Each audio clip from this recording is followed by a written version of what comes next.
শিবির যা শুধু একটি সংগঠন নয়, যা একটি প্রতিষ্ঠান, যা মানুষ গড়ার কারিগরে পরিণত হয়েছে ইতিমধ্যে, যে শিবির হাজারো মানুষ তৈরি করেছে, যে শিবির আজকে মানুষকে পথ চলার পাথেয় হিসেবে মানুষের সামনে নিজেদেরকে ওইভাবে উপস্থাপন করতে চেষ্টা করেছে। এজন্যে অনেক আগে ভারতে যখন মোহামেডান স্পোর্টিং ক্লাব লিগ শিরোপা অর্জন করেছিল, তখন কবি নজরুল একটি কবিতা রচনা করেছিলেন। আমি যখন পড়ছিলাম তখন মনে হচ্ছিল সেই কবিতার লাইনগুলো বাংলাদেশ ইসলামী ছাত্র শিবিরের জন্যও যেন আজকে তিনি থাকলে লিখে দিতেন। যদি এমন করে বলি, এই বাংলার অবনত শিরে তোমরা পড়ালে তাজ, সুযোগ পাইলে শক্তিতে মোরা অজেয় দেখালে আজ। এ কি অভিনব কীর্তি রাখিলে নিরাশাবাদীর দেশে, আধার গগনে আবার ঈদের চাঁদ উঠিল যে হেসে। শিবির যেন তার রক্তের মাঝে গোলাপ গাছ লাগিয়ে গোলাপ ফুল ফুটিয়ে দেখিয়ে দিলেন কেমন করে ফুল ফুটাতে হয় আর গোড়ায় রক্ত দিতে হয়।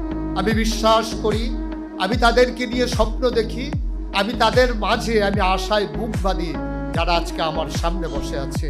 আমি বিশ্বাস করি, শিবির যদি স্বমহিমায় সচেতনায় জেগে থাকে, তাইলে বাংলাকে আবার পেছনে ফেলে দিতে পারে এমন কোন শক্তির উদ্ভব হওয়ার সাহসই বাংলাদেশে কেউ করবে না ইনশাআল্লাহ। আমার বিশ্বাস শিবির হবে অতন্ত্র প্রহরী। আমার বিশ্বাস শিবির নিজেকে জাগাবে এবং ঘুমন্ত মানুষকে জাগিয়ে তুলবে। আজকের এই নবীন বরণ অনুষ্ঠানে আমরা যদি নিজেদেরকে জাগিয়ে নিতে পারি, সে পতাকা তলে ঐক্যবদ্ধ করে নিয়ে নিজেদেরকে গড়ে তুলতে পারি, আর নিজেদেরকে চেতনায় শাড়িত করে নিতে পারি, যেমন করে জেনেছিলাম আমি কে আমাকে পাঠালেন, তিনি নিজেই বলে দিলেন যে তিনি সেই যে রব্বুল আলামিন। কেন পাঠালেন আল্লাহ তাও জানিয়ে দিলেন, ইয়া আইয়ুহান্নাসু উবুদু রাব্বাকুম আল্লাযী খালাকাকুম ওয়াল্লাযীনা মিন ক্বাবলিকুম লাআল্লাকুম তাত্তাকুন। আল্লাহ এই জন্যই আমাদেরকে পাঠিয়েছেন যে হে মানুষেরা, উবুদু রাব্বাকুম, তোমরা ইবাদত করবে তোমার রবের, যিনি তোমাকে সৃষ্টি করেছেন।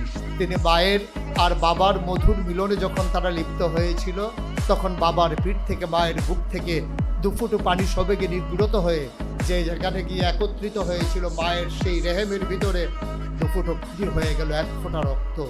এক ফোঁটা রক্ত সেখান থেকে হয়ে গেল এক টুকরা গুস্ত, প্রলম্বিত হলো, হাত হলো, পা হলো, নাক হলো, মুখ হলো, চোখ হলো, মানুষে পরিণত হলো। এ পৃথিবীতে আসলে পৃথিবীকে সাজানোর জন্য। সুতরাং আজকে যারা তোমরা নবীন, আজকে যারা তোমরা এসেছো এই আঙ্গিনায়,